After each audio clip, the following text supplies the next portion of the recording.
Shalom Bapak Ibu dan Saudara-saudara. Apa kabar hari ini? Saudara-saudara, pada hari ini kita masih membahas berkaitan dengan visi gereja kita dan misi gereja kita. Jadi hari ini kita berada di misi gereja yang keempat. Misi gereja yang keempat. Minggu yang lalu masih ingat tema kita minggu lalu? Pergi menjadikan murid. Hari ini kita membahas tentang tema baptislah orang yang baru percaya Yesus. Saudara-saudara yang dikasihi oleh Tuhan Yesus Kristus, 3 kata kerja yang menarik di dalam amanat agung, yaitu pergi dan baptislah serta mengajarkan firman Tuhan. Ini merupakan satu mandat yang harus menjadi darah dan daging di dalam sebuah gereja yang disebut dengan gereja gerakan. Dan hari ini saya akan membahas tentang baptislah orang yang baru percaya. Di dalam Injil Markus tadi Ibu Dia sebagai pemimpin acara ibadah kita telah membantu kita membaca, masih ingat tadi Markus 16 ayat 16. Di dalam Markus 16 mari kita lihat ulang Markus 16 ayat yang ke-16. Siapa yang percaya dan dibaptis akan diselamatkan, tetapi siapa yang tidak percaya akan dihukum. Bisa dibaca ulangi 1, 2, 3. Siapa yang percaya dan dibaptis akan diselamatkan, tetapi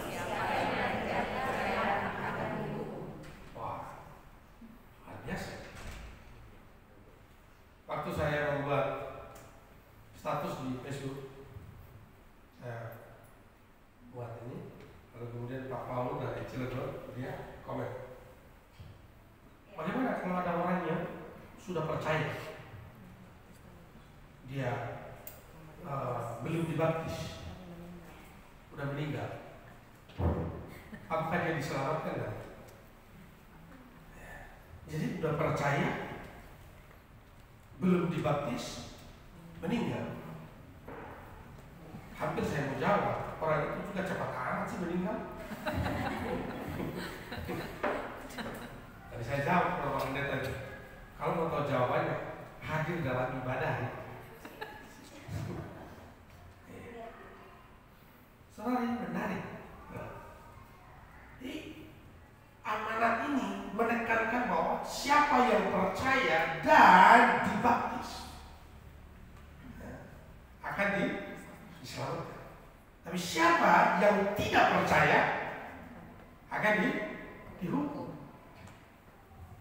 Memang tidak ada di situ. Tetapi siapa yang tidak percaya dan tidak dibaptis akan dihukum. Memang nggak ada di situ. Jangan ditambahin. Jangan ditambahin. Itu sebabnya teologi baptis. Teologi adalah gereja baptis. Baptisan itu tidak menyelamatkan. Baptisan itu tidak menyelamatkan. Yang menyelamatkan saya dan saudara-saudara adalah percaya iman yang sungguh-sungguh kepada Tuhan Yesus Kristus. Tapi tidak juga kemudian saudara berkata bahwa, oh kalau begitu saya percaya dan saya tidak mau dibaptis, tunggu sampai meninggal. Akal-akal dulu seperti begini juga perlu dicuci. Jangan juga kemudian mulai berpikir, oh kalau begitu kan Pak Elia bilang Pak baptisan tidak menyelamatkan. Saudara-saudara, kalau mau tahu latar belakang Pak Jaya kalau lihat kolam itu di mana tempatnya Pak Jaya? Saya mau tanya Pak Jaya ini. Yang lain diam. Ya, Pak Jaya, kolam yang bagus itu di mana? Di kolam renang mana? Iya. Ya, di depan sini. Ya, jangan sampai Pak Jaya pikir itu kolam renang. Ya, saudara-saudara, dalam budaya Yahudi ada yang disebut dengan proselit. Proselit itu artinya kalau ada orang-orang yang ambil keputusan percaya kepada Allahnya orang Yahudi, yaitu Yahweh Elohim, Allah Israel. Kalau dia orang Romawi, kalau dia orang Yunani, saudara-saudara, atau dari bangsa-bangsa lain yang kemudian lihat orang Yahudi diberkati Tuhan luar biasa, dia lihat orang-orang yang percaya kepada Tuhan, hidupnya luar biasa, kepandaiannya melebihi dari rata-rata, kecerdasannya, kejeniusannya luar biasa. Oleh karena Tuhan memberi pencerahan dan kepandaian, lalu kemudian orang itu juga mau percaya kepada Yahweh Elohim, maka 3 hal ini dia harus lakukan. Ini yang disebut dengan proselit. Proselit itu artinya proses meyahudikan seseorang supaya dia sama imannya. Yang pertama, dia harus disunat. Dia harus disunat. Lalu kemudian yang kedua, dia harus dipermandikan. Dia harus dibaptis. Dia harus dibaptis. Dan pembaptisan yang dilakukan atau permandian yang dilakukan dalam konteks orang Yahudi adalah membasahi seluruh tubuh, bahkan sampai noda-noda, kotoran-kotoran yang ada di dalam badan kita juga itu harus dibersihkan. Segala kenajisan yang ada dalam diri kita itu harus dibersihkan. Jadi bukan hanya sekedar tenggelam begini lalu kemudian angkat, saudara-saudara. Suatu ketika saya pernah menguji, saya sebagai dewan menguji pendeta di Kalimantan Barat. Kemudian waktu saya menguji pendeta itu, kemudian coba praktikkan dulu cara membaptis di Kalimantan Barat, di Bengkayang.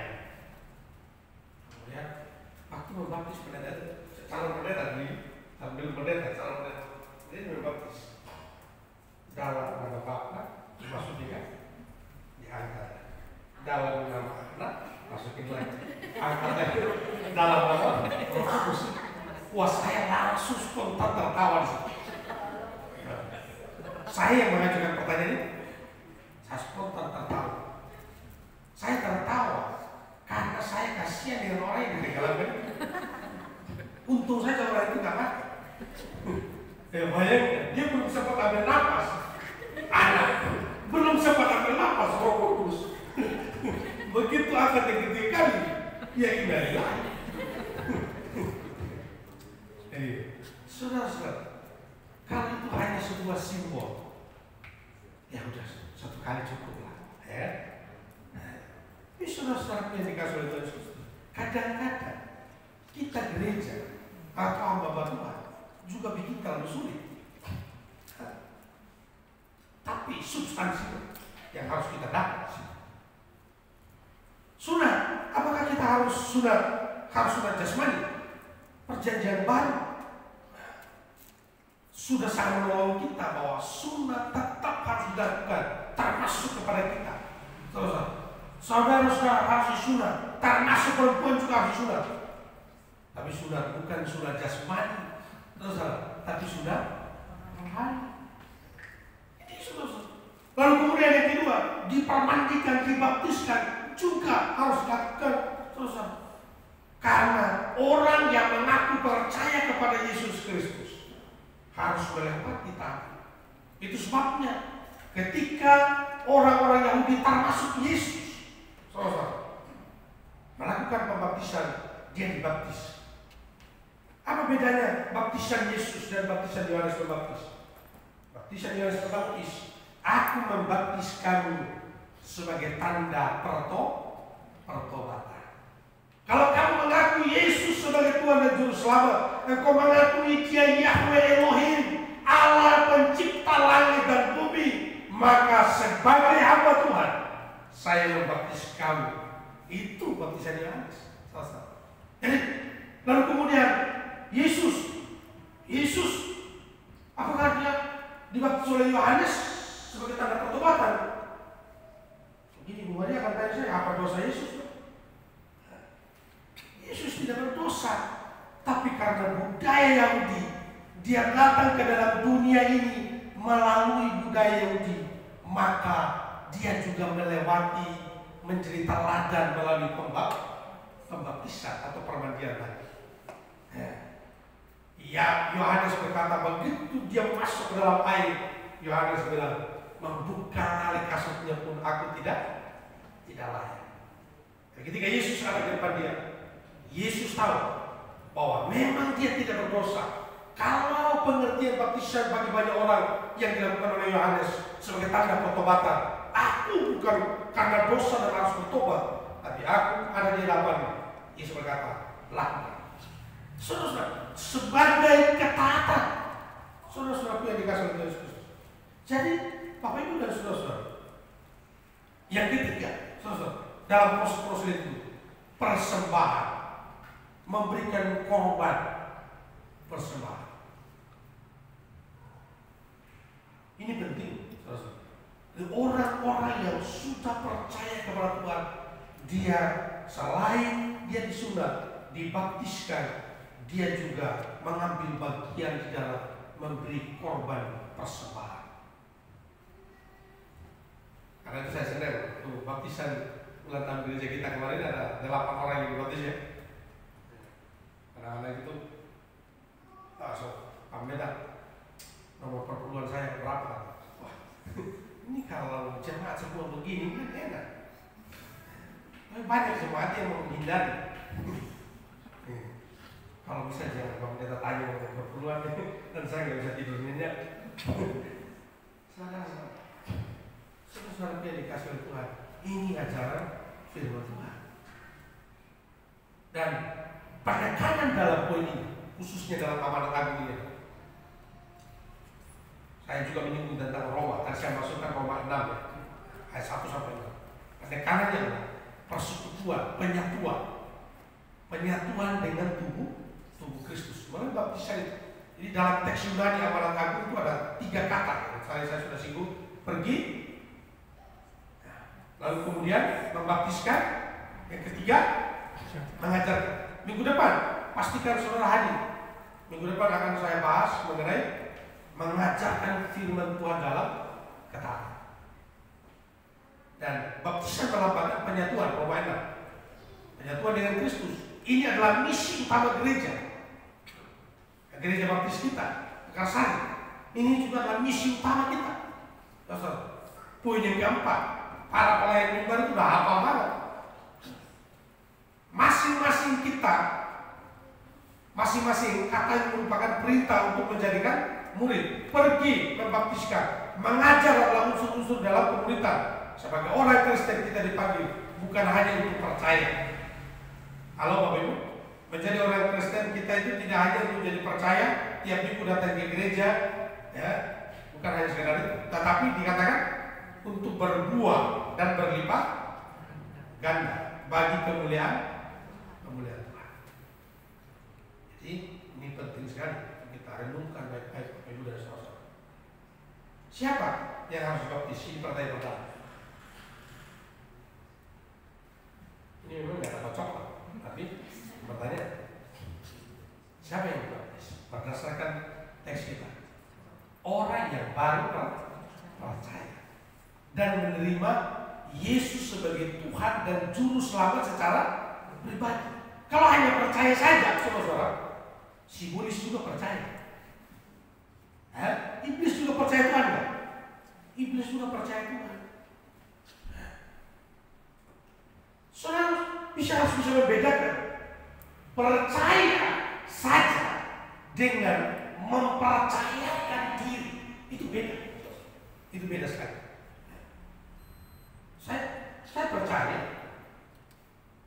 tapi mempercayakan diri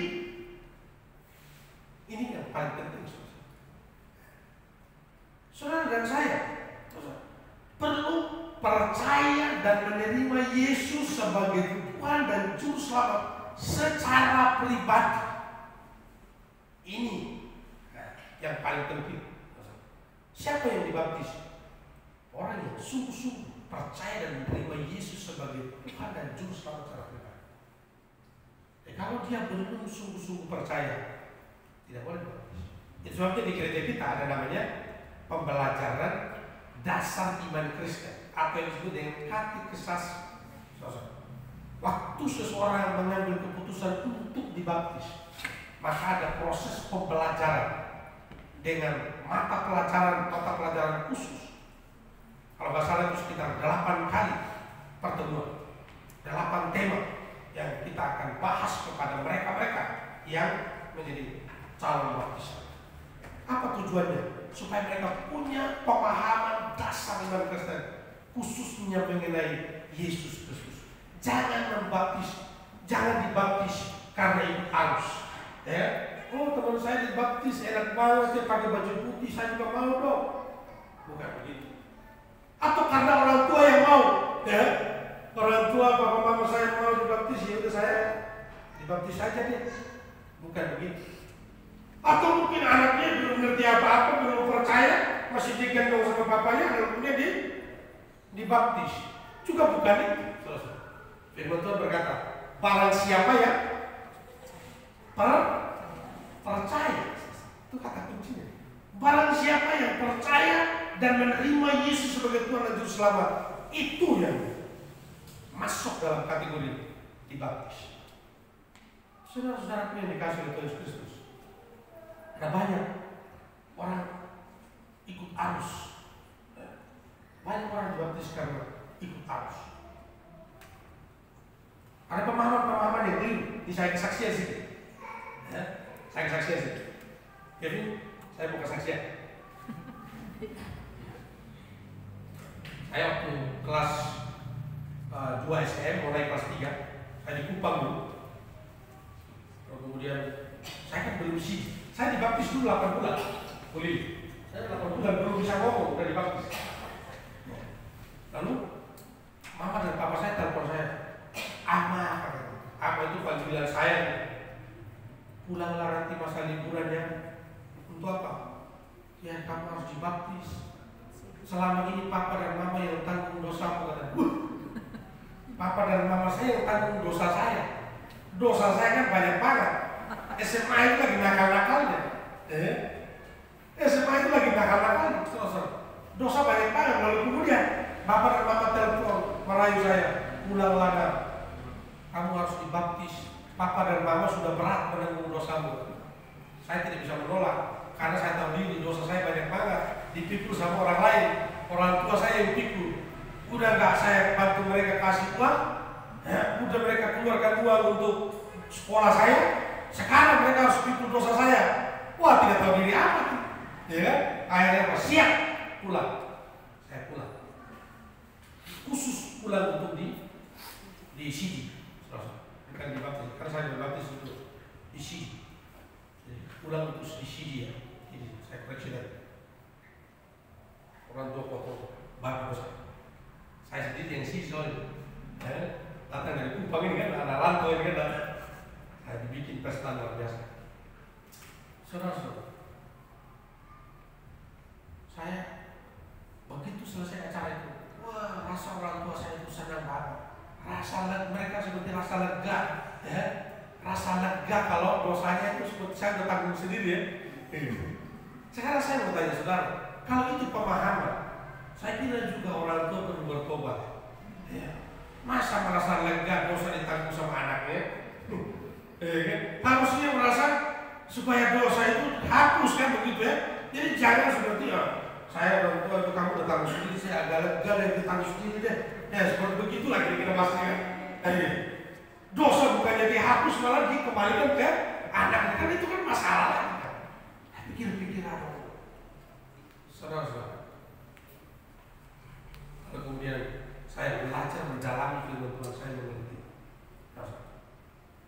bahwa yang dibaptis itu harus orang yang percaya. Amin Bapak Ibu?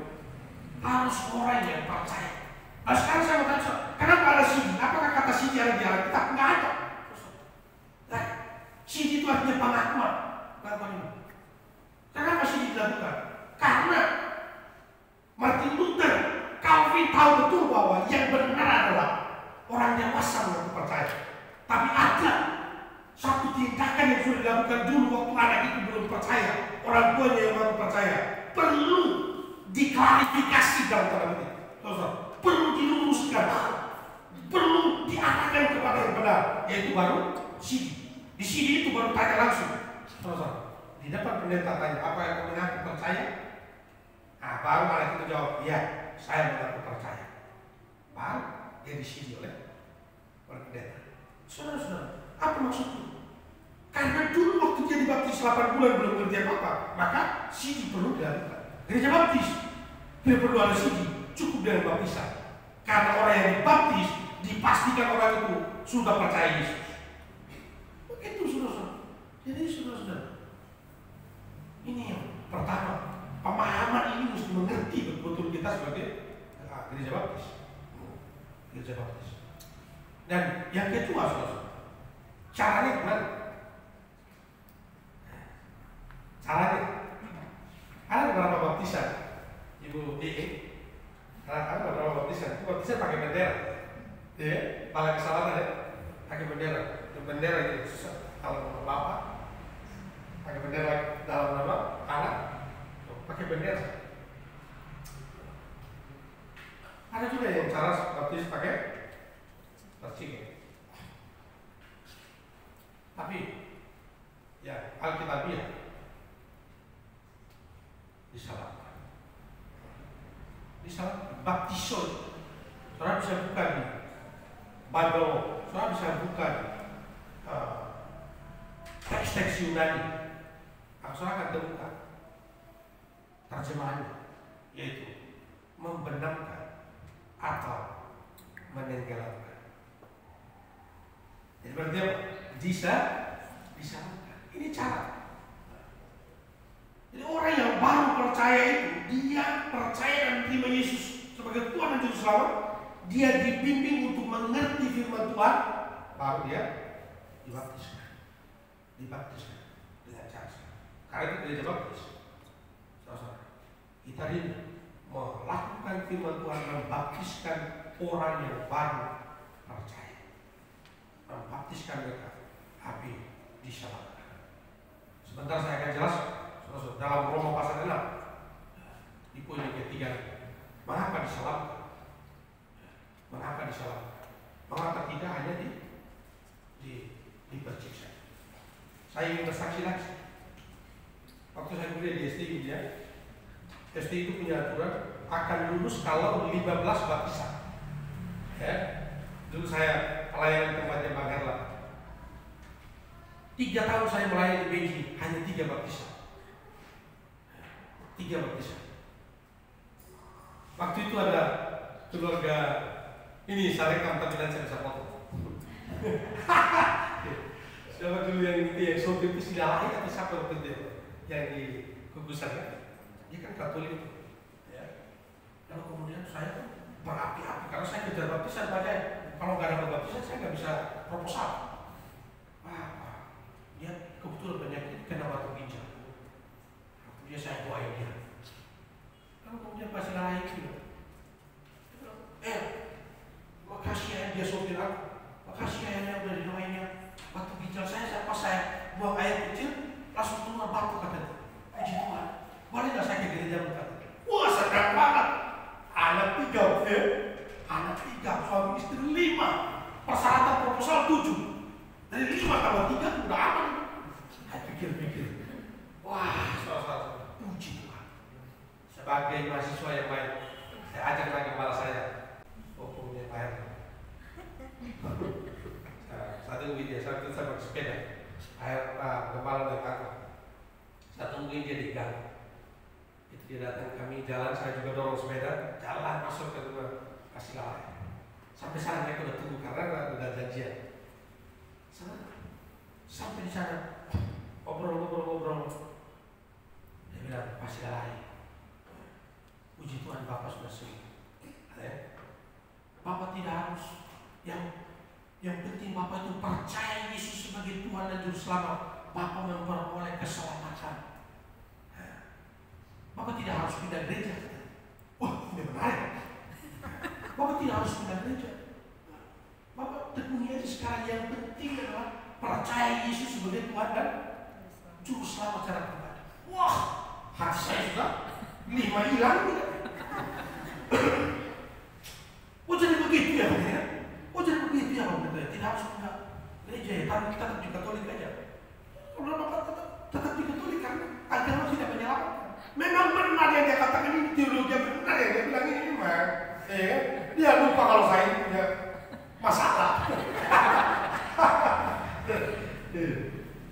Saudara-saudara, akhirnya pasti lain merasa lega bahwa tidak harus punya gereja, tetap di Katolik, tapi mengalami pertolongan. Tidak ada yang salah sih dulu. Saya katakan dulu sedikit darah tinggi. Saya bilang, saya izin pulang duluan ya. Saya pulang, saya tinggal dia di situ. Kepala saya pulang. Hari ini saya masih ingat. Bagaimana jemaat Mekar saya bisa bertambah? Kita kalau menginjili orang percaya Yesus, supaya dia bisa dibina, bisa bertumbuh dengan pengetahuan Alkitab yang baik dan benar, dia mesti datang ke gereja. Saudara-saudara, amin, Bapak Ibu? Iya, saudara-saudara, mesti datang ke gereja. Saudara-saudara, itu yang saya renung-renungkan. Akhirnya, saya mengakhiri pelayanan 3,5 tahun di Depok, 3 baptisan. Saya pulang ke Subang untuk mencari solusi. Ini sebenarnya poin kesaksiannya sih. Saya pulang ke Subang untuk cari solusi dan saya datang ke pendeta. Bapak saya kan kebetulan juga kaum awam kan, pegang gereja. Bapak saya pimpinan gereja cabang. Saya kasih tahu ke bapak saya mengerti. Saya dibawa ke pendeta. Tahu pendeta yang rekomendasikan saya ke pendeta Samuel Sarawalo masih hidup. Lalu kemudian Pak pendeta bilang, oh baik, bagus sekali sekolah itu katanya, bagus sekali kampus itu. Di sini kita banyak orang-orang Arab katanya belum percaya Tuhan. Ayo saya temani katanya. Dan benar. Datangi keluarga-keluarga, siang malam datang sama bapak mama datang, udah datang, saudara tahu Tuhan bekerja luar biasa. Kita bakar itu semua penyembahan berhala. Bayangin ini mahasiswa semester 5, semester 6 datang karena datang dari Jakarta. Saya menyampaikan dengan berapi-api, bakar. Mereka memutuskan untuk masuk Kristen. Waktu saya tidak banyak. Saya 5 minggu saja di Subang, saya harus pulang. Karena itu mereka harus segera dibaptis dan di sini. Saudara-saudara, banyak sekali dia. Berapa keluarga anaknya dibaptis di sini. Tapi STI hanya menerima yang di sini, yang mengaku percaya, kata kuncinya. Kalau yang baptisan anak itu, tapi yang dibaptis juga walaupun dipercik, tapi dia baptisannya sudah dewasa, itu juga diterima di STI. Saudara, diterima juga. Jadi, saudara-saudara, saya hanya ambil yang siji sama yang baptis dewasa. Saudara-saudara. Pergi mandi STI waktu itu Pak Guntur di Bungkewas, bagian pelayan. Puji Tuhan, pelayanan Elia di Sumba banyak memenangkan jiwa. Saya pikir ini pasti akan proposal kan? Ini saya akan proposal skripsi di awal ya. Lagi-lagi hubungnya Herlan datang. Hubungnya Herlan datang. Gembala dari kajian sebenarnya dia bilang, saya tidak setuju. Elia itu kan pelayan di Beji, di Kukusan, di Depok. Pelayanan di Sumba itu tidak masuk hitungan kan? Saya sebagai gembala tidak mau tanda tangan. Rapat urgen untuk masalah ini. Rapat. Waktu itu Pak Esron Harian dia juga hadir. Gembala, dia juga ikut perdebatan elok. Akhirnya Pak, keputusan rapat. Semua yang dilakukan Elia di Sumba, kemuliaan hanya bagi Tuhan. Selesai rapat, tamu itu datang ke saya, dia panggil saya. Yang sabar ya. Kenapa? Baptisan pelayanan di Sumba tidak diterima di kampus karena Gembala Pak James komplain, kamu harus memenangkan di Depok katanya. Cari jiwa di Depok. Wah, saya menangis di situ. Saya udah mau putus sekolah, udah saya mau tinggalkan ya. Dan Pak Eston hari aja gembala sama di Baptis juga Pibi. Dia datang kepada saya, kau pindah ke Pasar Minggu, saya bantu kamu. Ada angin segar, makanya saya pindah. Saya pindah dari Depok, saya pindah ke Pasar Minggu. Saya tinggalkan kampungnya. Saudara-saudara, tapi saya, walaupun banyak tetangga, tapi Tuhan tidak mau meninggalkan saya. Saya berjuang lagi di Pasar Minggu. Saudara-saudara, saya buka pelayanan di Ciracas, di Gunung, saudara-saudara. Buka pelayanan, saya ada khusus agama, saudara-saudara. Saya lakukan itu dan anak-anak remaja memberi diri dibaptis. Sampai 5 tahun, harusnya saya 4 tahun selesai. Akhirnya 5 tahun. Dan 5 tahun ini sudah 17 baptisan. Yang jumlah dulu dari super 17 sekarang dapat kembali 17 selama 2 tahun. Saudara-saudara, saya mau kasih tahu bahwa Tuhan punya cara untuk menolong. Jadi saudara-saudara yang dikasih Yesus Kristus, ini sedikit kesaksian saya. Mungkin tidak terlalu pas, tapi saya mengingat ketika berbicara tentang baptisan. Jadi peristiwa baptisan itu sudah pasti akan mengingat masa-masa lalu ya, mengingat masa-masa lalu.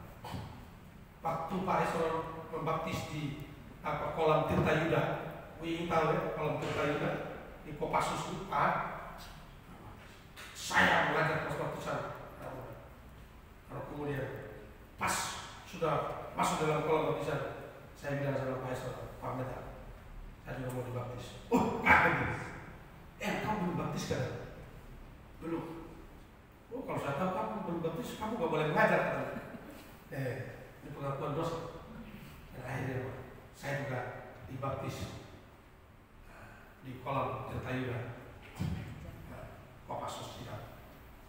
Saudara-saudara, artinya saya memang dulu pernah dibaptis, tapi waktu itu 8 bulan. Setelah saya mengerti firman Tuhan, perlu sekali tujuan yang benar, caranya salah. Saya pikir itu juga perlu dievaluasi. Amin Bapak Ibu. Tujuan kita benar, tapi cara kita salah. Itu tidak bisa. Itu sebabnya saya merenungkan hal itu. Akhirnya saya dengan rendah hati siap untuk dibaptis dengan cara diselamatkan. Yang terakhir, apa makna baptisan? Maknanya diselamatkan artinya mati, mematikan dosa kita bersama dengan Kristus. Waktu kita dikuburkan bersama dengan Kristus. Jangan lama-lama, jangan lupa Yesus mati dan bangkit. Jangan juga mulai tafsirkan Yesus 3 hari 3 malam. Kalau begitu di dalam kolam 3 hari 3 malam. Juga jangan juga 3 hari 3 malam. Bapa, Anak, Roh Kudus. Jangan juga begitu, saudara. Tapi substansinya kita ditenggelamkan, diselamatkan, kita mati di dalam Roma pasal 6 tadi. Roma pasal 6. Coba Okta baca Roma pasal 6. Roma pasal 6. Okta bisa bantu kita baca dengan suara keras.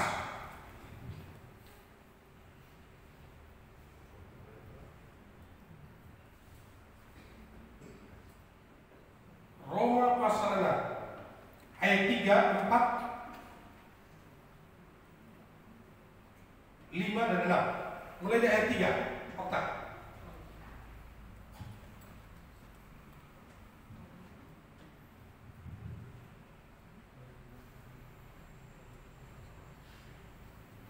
Ya, buka maskernya biar suaranya kedengaran ke depan. Ya, oke, silakan.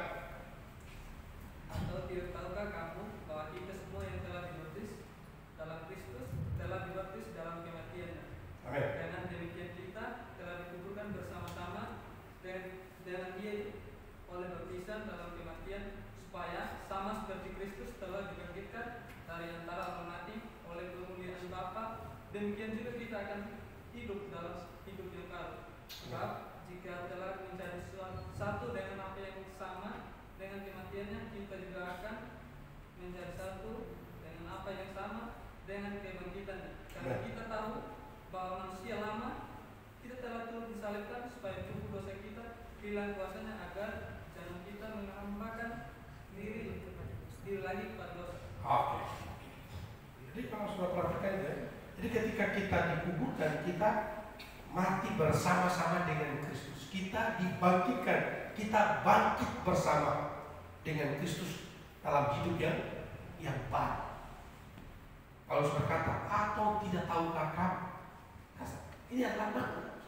Makna dari baptisan adalah pada saat kita diselamatkan. Ini bukan hanya suka-sukanya kita gereja baptis atau gereja-gereja lain. Bukan. Jelas penggambaran diselamatkan, kita mati bagi dosa-dosa kita. Lalu kemudian kita dibangkitkan dengan hidup yang baru.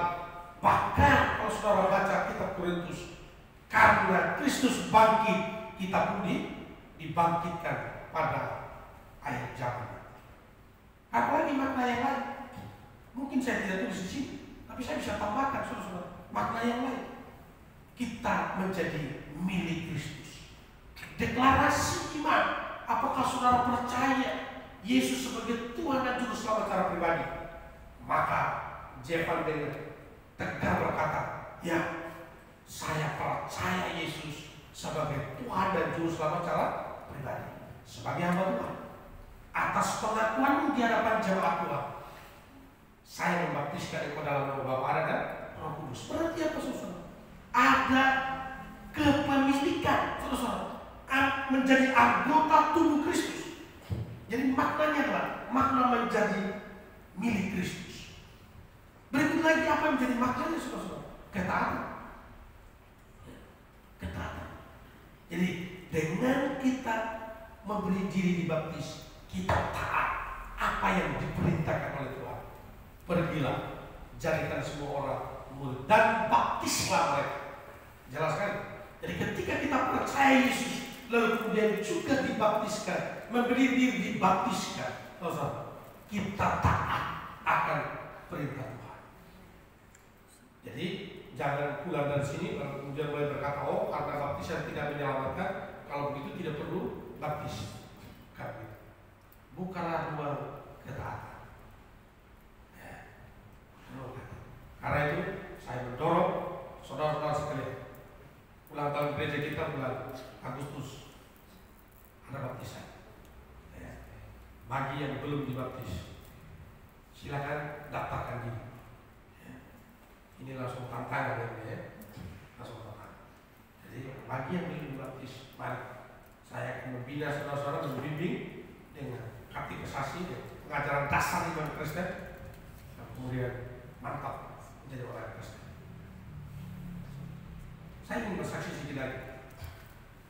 Saya punya adik-adik, mereka kuliah di Jakarta, sudah sekarang pindah ke, sudah di Sumba, majelis-majelis yang luar biasa di Sumba.